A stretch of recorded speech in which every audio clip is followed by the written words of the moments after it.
Hello friends, welcome to my channel After School Tuition Classes. In this video I will explain you class 7 chapter 1 integers exercise 1.4 question number 5, 6 and 7. Let's start the question number 5. The temperature at 12 noon was 10 degrees centigrade above 0 यानी 0 से plus है. If it decreased at the rate of 2 degrees centigrade per hour until midnight यानी कि दोपहर 12 बजे से रात के मिडनाइट का मतलब होता है रात के 12 बजे. ठीक है, 12 एट नाइट. ठीक है, तो 2 डिग्री पर आवर के हिसाब से डिक्रीज हो रहा है यानी माइनस हो रहा है, कम हो रहा है. At what time would the temperature be 8 degree below 0. देखिए, हमें दो क्वेश्चन पूछे गए. एक तो हमें ये पूछा गया कि मिडनाइट में टेम्परेचर कितना होगा और दूसरा ये पूछा गया कि जब 8 डिग्री सेंटीग्रेड बिलो 0 यानी कि अभी प्लस 10 डिग्री है, जब माइनस 8 डिग्री आ जाएगा तब टाइम क्या होगा, what will be the time, तब टाइम क्या होगा. तो इसी में दो क्वेश्चन छुपे हुए हैं, उन दोनों क्वेश्चन को हमको सोल्व करना है. तो फर्स्ट हम स्टार्ट करेंगे. सबसे पहले तो हम ये देखेंगे कि अगर इसको हम नंबर लाइन में लेते हैं तो भी आप देखिएगा कि प्लस के जो साइंस होते हैं, प्लस के जो इंटीजर्स होते हैं वो राइट हैंड साइड की तरफ होते हैं और माइनस के इंटीजर होते हैं वो लेफ्ट हैंड साइड की तरफ होते हैं. जैसे यहाँ मैं आपको छोटा सा बता देती हूँ. जैसे ये देखिए, यहाँ पे देखिए हमारा ये सब प्लस के साइन होंगे, राइट हैंड साइड है, ये माइनस के होंगे. अब मान लीजिए हम यहाँ पे है 10 डिग्री सेंटीग्रेड प्लस पे है. ठीक है, ये कब है 12 नून को. ठीक है, और ये है -8 डिग्री. ठीक है, अब ये कितने बजे है यहाँ पर हमको टाइम बताना है. क्लियर. और 12 नून के बाद हमें मिडनाइट यानी रात के 12 बजे का भी हमें बताना है, उस वक्त टेम्परेचर क्या होगा. ये दो चीजें हमें बतानी है. अब एक चीज ऐसे भी हम इसको बना सकते हैं. ये देखिए, अबव यानी कि ये हम अगर इसको हम 0 ले लेते हैं तो अबव 10 डिग्री यहाँ पे आ गया, और माइनस बिलो उसने लिखा है 8 डिग्री बिलो 0, नीचे 0 के नीचे, तो यहाँ आ गया -8 डिग्री. ठीक है, ये है प्लस 10 डिग्री -8 डिग्री. ठीक है, हम इसको इस तरह से भी कर लेते हैं क्योंकि हमें इसमें से डिफरेंस लेना है, इसके लिए मैं आपको थोड़ा सा समझा रही हूँ. ये आपको सिर्फ रफली वर्क के लिए है. क्लियर. अब हमको इसको लिखना कैसे है. देखिए, टेम्परेचर एट 12 नून, 12 बजे टेम्परेचर कितना था 10 डिग्री सेंटीग्रेड. या कोई साइन है, इट मीन्स ये प्लस का साइन है, और यहाँ लिखा है अबव 0 यानी प्लस 10 है. ठीक है, if it decrease at the rate of 2 degree per hour until midnight. अब सबसे पहले तो हमें देखना है इसकी रेट ऑफ डिक्रीज क्या है. Rate of decrease in temperature per hour. Every hour कितना हो रहा है -2 डिग्री सेंटीग्रेड, क्योंकि उसने कहा डिक्रीज हो रहा है. जब डिक्रीज होता है तो हम माइनस में लेते हैं, इंक्रीज होता है तो हम प्लस में लेते हैं. ठीक है, अब हमें देखना है कि नंबर ऑफ आवर्स कितने होंगे मिडनाइट तक. Number of hours 12 noon to midnight, यानी मिडनाइट यानी 12.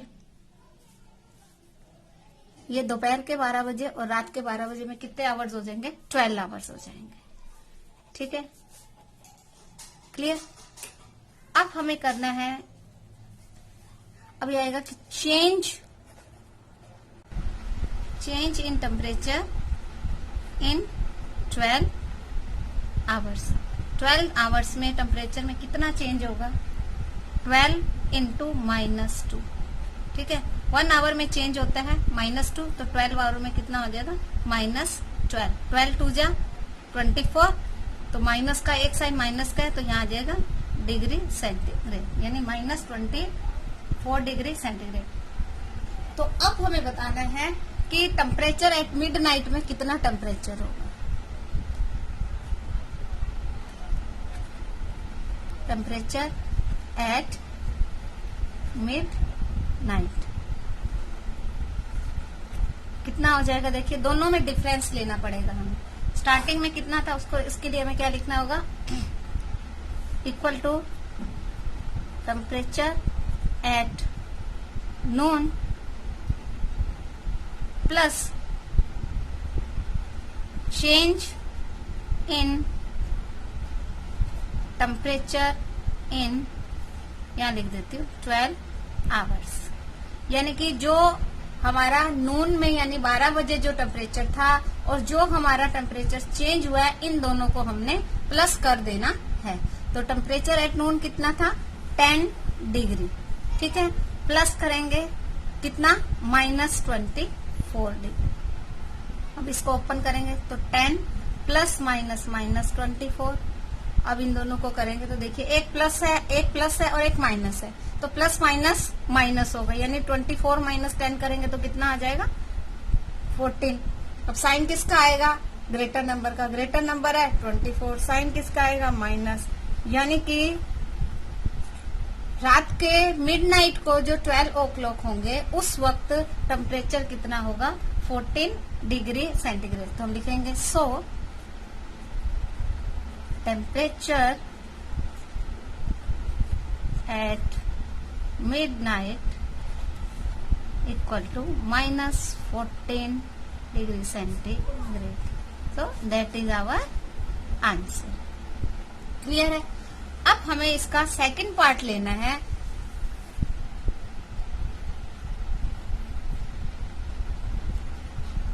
सेकंड पार्ट में उन्होंने पूछा है कि at what time would the temperature be 8 degree below zero, यानी कब कितने बजे 8 डिग्री टेम्परेचर होगा। अब पहले क्या करेंगे, इन दोनों का डिफरेंस निकाल देंगे, ठीक है।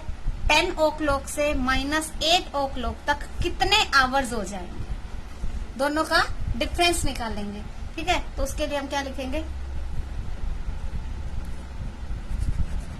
Difference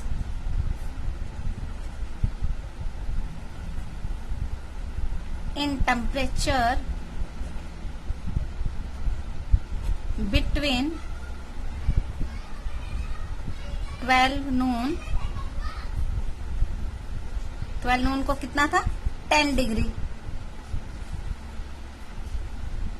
-8 degree centigrade. ये हमें यहाँ पर आना है, ठीक है, यहाँ से आना है। तो टोटल कितना हो जाएगा, ये -8 डिग्री, यानी कि 10 degree minus plus minus minus plus 8 degree, तो दोनों को मिला लेंगे तो कितना हो जाएगा, 18 डिग्री सेंटीग्रेड। यानी कि 12 बजे यानी जो टेम्परेचर है 10 डिग्री और -8 पर आने में कितना डिफरेंस हो गया, दोनों का टोटल करेंगे तो कितना आ जाएगा, 18 डिग्री। अब जब 18 डिग्री सेंटीग्रेड टेम्परेचर होगा, उस मतलब डिक्रीज हो जाएगा 10 o'clock से 18 डिग्री, तो यहाँ तक जब पहुंचेंगे तो डिफरेंस कितना आ रहा है, 18 डिग्री सेंटीग्रेड का। अब 18 डिग्री सेंटीग्रेड का जो डिफरेंस आ रहा है वो कितने घंटे में आएगा, हमसे यही पूछा गया ना, तो कितने घंटे में आएगा, तो उस वक्त क्या टाइम होगा ये हमने देखना है। तो 1 आवर में कितना चेंज होता है, change in temperature 1 hour, 1 hour में टेम्परेचर में चेंज हो रहा है -2 डिग्री सेंटीग्रेड का। क्लियर। तो 18 डिग्री सेंटीग्रेड का चेंज आना है हमारा, तो कितना आएगा, हमको अब आवर्स कैलकुलेट करना है। Number of hours, number of hours कितने हो जाएंगे, 18 डिग्री डिवाइडेड बाय -2 डिग्री, क्योंकि 18 आवर्स का डिफरेंस है और 1 आवर में चेंजिंग आ रही है -2 डिग्री का, तो दोनों को हम यहाँ माइनस नहीं भी लगाएंगे तो भी चलेगा, लेकिन हमें सिर्फ ये कैलकुलेट करना है, इसके लिए हम यहाँ माइनस नहीं लगाएंगे, सिर्फ ये बताने के लिए कि चेंज आ रहा है 2 डिग्री सेंटीग्रेड का। तो आवर्स लेने, इसलिए यहाँ माइनस लगाने की जरूरत नहीं है। तो कितने आ गए, 9 आवर्स, यानी 9 आवर्स में इतना चेंज आएगा। तो 12 बजे जो दोपहर को 12 बजते हैं, यानी 12 नून को के बाद 9 आवर और लेंगे तो कितने टाइम क्या होगा उस वक्त, देखिए 12 नून है ये प्लस 9 आवर्स, तो क्या बच जाएंगे, 9 o'clock के बाद हम क्या कहते हैं, 1 2 3 4 5 6 7 8 9, और नून के बाद जो टाइम होता है तो उसको क्या कहते हैं हम, 9 PM। PM। तो क्या लिखेंगे हम? After 12 noon plus 9 hours, then time will be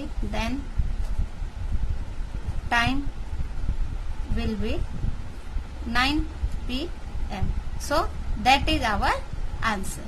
यानी हमें जो दो क्वेश्चन पूछे गए थे वो हमने यहाँ पर कैलकुलेट कर दिया। सबसे पहले ये पूछा गया था कि कितने मतलब मिडनाइट को टेम्परेचर कितना होगा, और जो टेम्परेचर चेंजिंग आएगी 10 जो हमें दिया हुआ था टेम्परेचर नून का, और -8 तक आने में कितने आवर्स हुए, हमारे 18 आवर हुए, तो 18 डिग्री टेम्परेचर हुआ, तो वो कितने घंटे में हुआ? 9 आवर्स में हुआ। तो 9 आवर्स 12 नून के बाद 9 आवर्स कब आएंगे? 9 PM। तो so that is our answer. Now next question number 6। In class test, +3 marks are given for every correct answers and -2 marks for every incorrect answer, and no marks for not attempting any question। अगर question आपका right है 3 marks, wrong है तो -2 marks, और अगर आपने attempt ही नहीं किए हैं क्लास टेस्ट में तो उसमें कोई मार्क्स आप नहीं मिलेगा।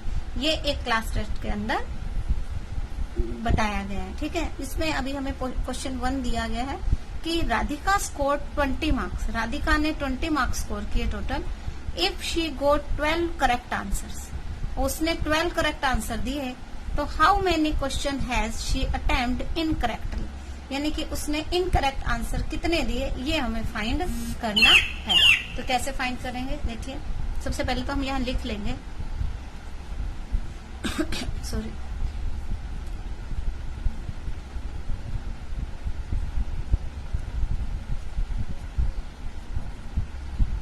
marks for correct answer, marks for incorrect and not attempt, ठीक है। करेक्ट आंसर के लिए +3, इसके लिए -2 और इसके लिए 0, ठीक है। अब राधिका ने करेक्ट आंसर कितने दिए हैं? 12, ठीक है। करेक्ट उसने आंसर्स कितने दिए? Correct answer of Radhika 12। Incorrect कितने मालूम नहीं, यही हमें फाइंड करना है। और यानी उसने कोई ऐसा क्वेश्चन नहीं कि जो अटेम्प्ट नहीं किया, ठीक है। तो अब हमें ये बताना है कि कैसे सोल्व करेंगे, ये अभी हमें देखना है। देखिए, अब इसको हम सिस्टमेटिकली लिखेंगे।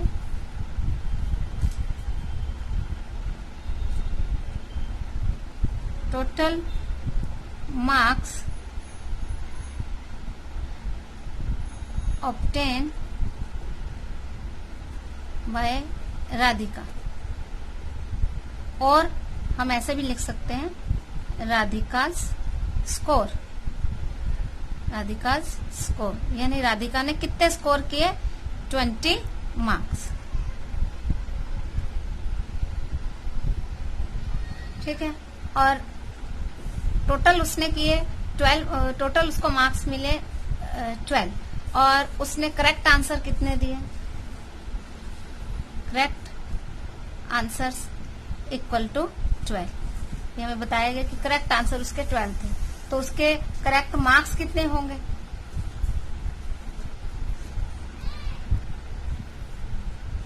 करेक्ट आंसर्स मार्क्स 12 into 3, क्योंकि एक आंसर करेक्ट है आपका तो आपको 3 मार्क्स मिल रहे हैं। तो 12 क्वेश्चन राइट है तो आपके कितने हो जाएंगे? 36 मार्क्स हो जाएंगे। क्लियर? अब हमें ये पता ये करना है कि उसने कितने इनकरेक्ट आंसर्स दिए। तो उससे पहले अगर हमारे पास उसके इनकरेक्ट आंसर के मार्क्स आ जाएंगे तब हम इसको सोल्व कर सकते हैं। अब हमारे पास तो उसके इनकरेक्ट आंसर के मार्क्स भी नहीं है, तो हमें वो फाइंड करने हैं पहले। तो हम कैसे फाइंड करेंगे? राधिकाज इनकरेक्ट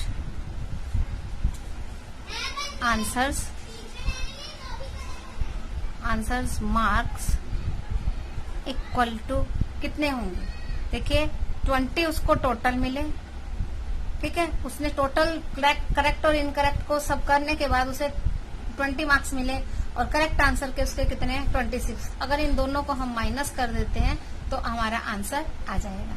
देखिए उसने टोटल लिए 20, ठीक है। मार्क्स उसको उसने 36 मार्क्स लिए, ठीक है। 20 तो उसको टोटल मिले कितने, उसको 20 मार्क्स, और 36 उसको करेक्ट आंसर के मिले थे।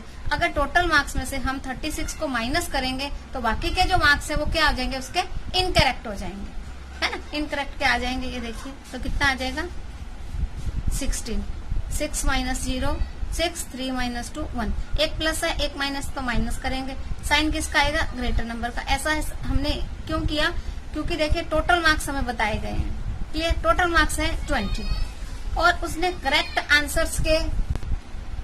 आंसर के उसको टोटल 36 मार्क्स मिलते हैं, यानी कि उसने 36 मार्क्स लिए फिर भी उसको सिर्फ 20 मार्क्स ही मिले, तो यानी कि बाकी के मार्क्स उसके किसके होंगे, इनकरेक्ट आंसर में चले जाएंगे। यानी अगर हम 20 में से माइनस 36 कर देंगे तो हमारे पास कितने आ जाएंगे 16 मार्क्स। माइनस 16 मार्क्स थे उसको इनकरेक्ट आंसर से मिले, तो 1 इनकरेक्ट आंसर का मार्क्स कितना है 2।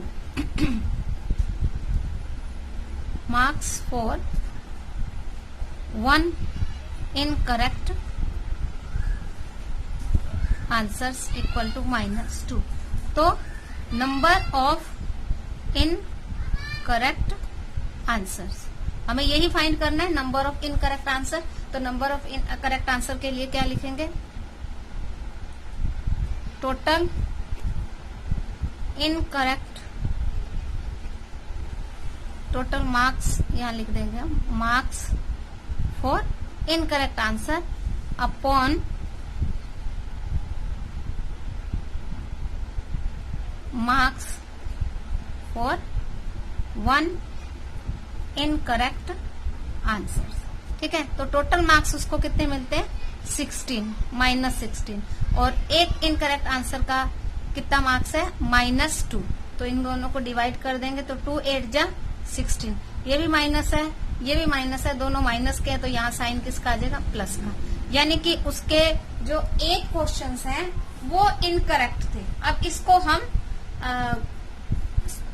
चेक भी कर लेंगे कैसे, तो यहाँ पे हम लिख देंगे कि सो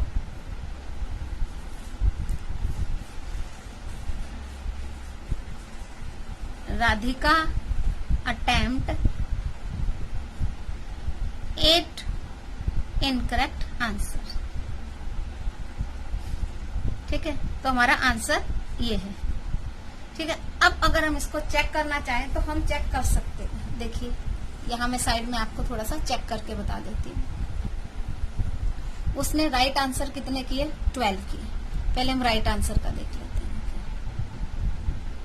ये करेक्ट आंसर थे 12 × 3, यानी उसको 36 मार्क्स मिले, ठीक है। इनकरेक्ट उसके आंसर कितने 8 इंटू क्या कर देंगे -2, तो क्या आ जाएगा -16।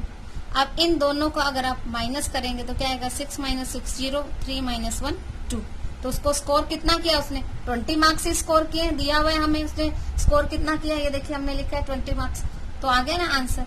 अगर यहाँ ये हमारा करेक्ट नहीं होता तो हमारा ये कैलकुलेशन नहीं होता। ये सिर्फ चेकिंग के लिए, ये आपको लिखना नहीं है, ओनली फॉर चेकिंग, ठीक है। ये चेक करने के लिए है।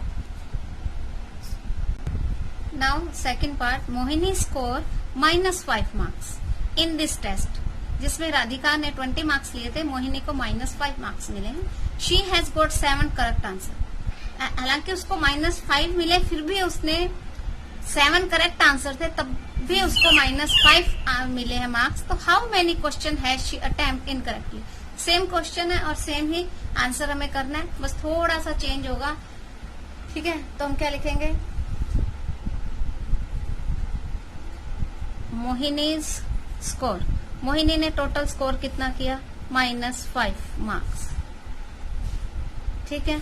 Number of correct answer, number of correct answer कितना है उसका 7 आंसर, 7 आंसर उसने करेक्ट दिए, ठीक है। तो total marks for correct answer, total marks for correct answer. अब करेक्ट आंसर के लिए उसे कितने मार्क्स मिलेंगे? 7 मल्टीप्लाई बाय 3, क्योंकि वन क्वेश्चन राइट क्वेश्चन के लिए मार्क्स कितने? 3 हैं, जो कि हम ऑलरेडी कर चुके हैं। तो कितना आ गया इसको? 7 3 जा 21 मार्क्स, यानी कि उसको कितने मार्क्स मिले? करेक्ट आंसर के लिए 73 मार्क्स मिले। ठीक है, अब हमें बताना है कि उसने कितने इनकरेक्ट क्वेश्चंस किए। तो अब पहले तो ये फाइंड करेंगे कि इनकरेक्ट आंसर्स में क्वेश्चंस का उसको कितने टोटल मार्क्स मिले। ठीक है, तो हम लिखेंगे, ठीक है, अब हमें लिखना है मार्क्स फॉर इनकरेक्ट आंसर, वो फाइंड करेंगे। आंसर कितने आएगा उसको फाइंड करने के लिए देखिए, टोटल मार्क्स या total score minus correct answers marks, correct answers marks, या और हम लिख सकते हैं मार्क्स फॉर, और marks for correct answer, marks for correct answer.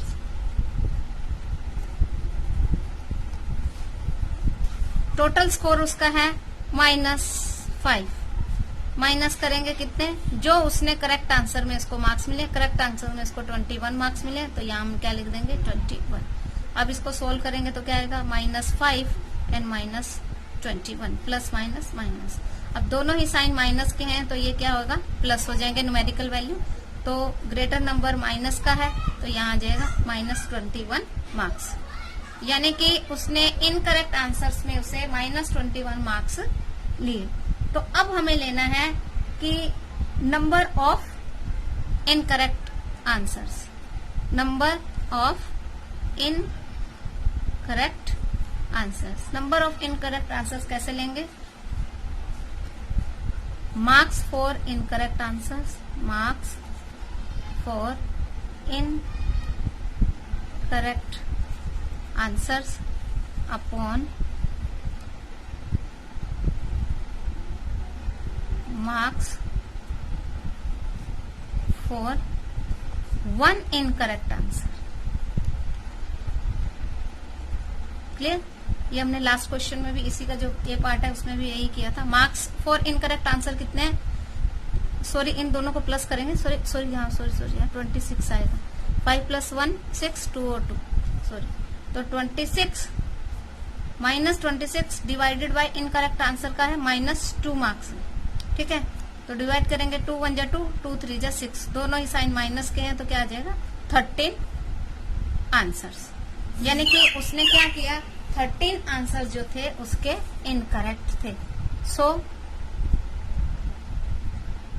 Incorrect, number of incorrect answers equal to 13। ठीक है, अब इसको हम चेक भी कर सकते हैं, जैसे कि हमने लास्ट क्वेश्चन में चेक किया था। मैं यहाँ पे आपको चेक करके भी दिखा देती हूँ। देखिए, करेक्ट आंसर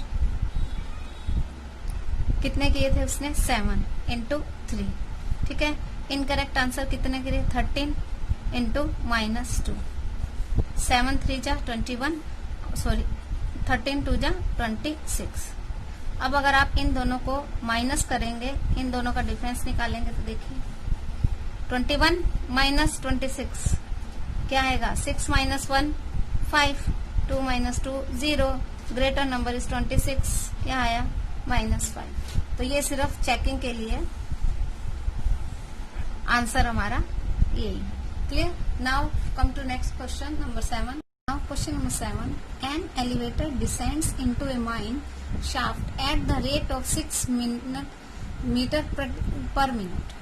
ठीक है, एक एलिवेटर है जो कि एक माइन शाफ्ट में नीचे उतरता है। माइन, सबसे पहले तो ये देखिए एलिवेटर क्या होता है। एलिवेटर के जस्ट लाइक के लिफ्ट की तरह ही होता है, जो सामान, मतलब पीपल्स, लोगों के साथ साथ सामान को भी ऊपर नीचे लेके जाने में हेल्प करता है। ये लिफ्ट से थोड़ा बड़ा होता है। क्लियर? और इनटू ए माइन शाफ्ट, माइन क्या होता है? जैसे हम जहां से ये क्या बोलते हैं ऑयल वगैरह निकालना, इस तरह से जो डीप नैरो होल होते हैं जो बहुत डीपली नीचे तक जाते हैं, माइंस जो होती है, खाद्यान्न होती है जहां से हम सब ये चीजें निकालते हैं, that is called mine shaft. और डिसेंड्स का मतलब वो नीचे उतरता है, यानी कि एक एलिवेटर जो मशीन है वो माइन शाफ्ट में नीचे उतर रही है, उसकी जो स्पीड दी हुई है हमें वो दी हुई है 6 मीटर पर मिनट। ठीक है, if the descent start from 10 metre above, यानी कि वो 10 मीटर जो लेवल है उससे ऊपर जा रही है, ऊपर से स्टार्ट होती है, the ground how long will it take to reach -350, यहाँ पे -350 है। ठीक है, 350 मीटर। ठीक है, तो वो 350 मीटर नीचे जाने में हाउ लॉन्ग का मतलब है कि उसको कितना टाइम लगेगा। ठीक है, स्पीड दे रखी है हमें, टाइम दे रखा है, टाइम कैलकुलेट करना है और डिस्टेंस कैलकुलेट करना है। तो सबसे पहले हम क्या लिखेंगे, यानी कि ये देखिए मैं आपको पहले इसमें एक अच्छे से समझा देती हूँ। ये है 0 लेवल, यहाँ से 10 मीटर ऊंचाई पे जो हाइट है अबव लेवल पे क्या है, जो एलिवेटर है यहाँ से स्टार्ट करते हैं। क्लियर, और जाना कहाँ है उसने, -350 पर, यहाँ तक जाना है, यानी यहाँ से स्टार्ट करके यहाँ तक जाना है। तो सबसे पहले हमें उसका डिस्टेंस कैलकुलेट करना है, डिस्टेंस कैलकुलेट करने के बाद टाइम कैलकुलेट करना है। ठीक है, तो हमें स्पीड दे रखी है और बाकी चीजें दे रखी है, हम उसके अकॉर्डिंग लिखेंगे। सबसे पहले लिखेंगे स्पीड ऑफ एलिवेटर, एलिवेटर की स्पीड कितनी है, 6 मीटर पर मिनट। इसका मतलब होता है पर, जो लाइन लगाई है इसका मतलब होता है पर मिनट, यानी 1 मिनट में वो 6 मीटर नीचे को जाता है। ठीक है, अब है present position of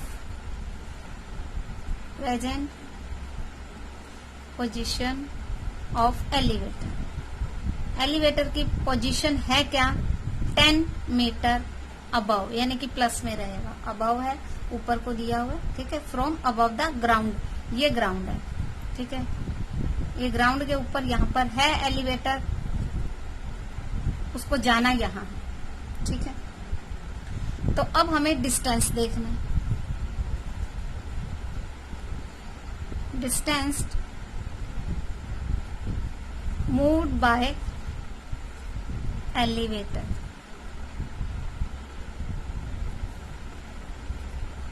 below ground, उसको जाना कितनी दूर है, -350 मीटर। तो टोटल डिस्टेंस कितना हो जाएगा, so total distance equal to क्या करेंगे, प्रेजेंट पोजीशन से जिस पोजीशन पर जाना है उन दोनों को माइनस कर देंगे। Present position of elevator minus जहां तक उसने जाना है, distance moved by elevator below ground.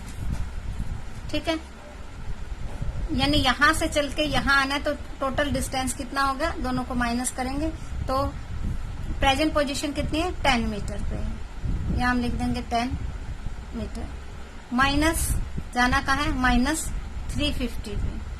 ठीक है, तो ओपन करेंगे तो क्या आएगा, 10 metre minus plus minus minus plus 350, दोनों को करेंगे तो कितना आ जाएगा, 360 मीटर। तो यानी कि हमारा डिस्टेंस कितना हो गया, 360।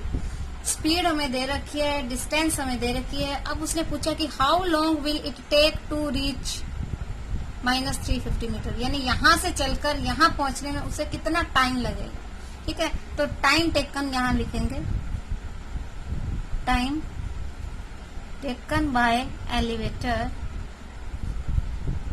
Equal to distance, total distance upon speed.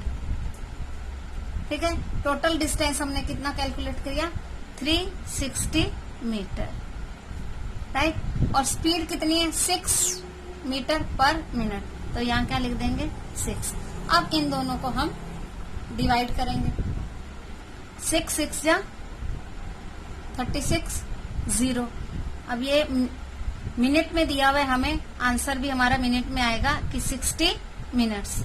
अब आप इसको 60 मिनट्स भी कर सकते हैं और 1 आवर भी कर सकते हैं, क्योंकि 1 आवर है 60 मिनट। आप यहाँ लिख सकते हैं 60 मिनट इक्वल टू 1 आवर्स।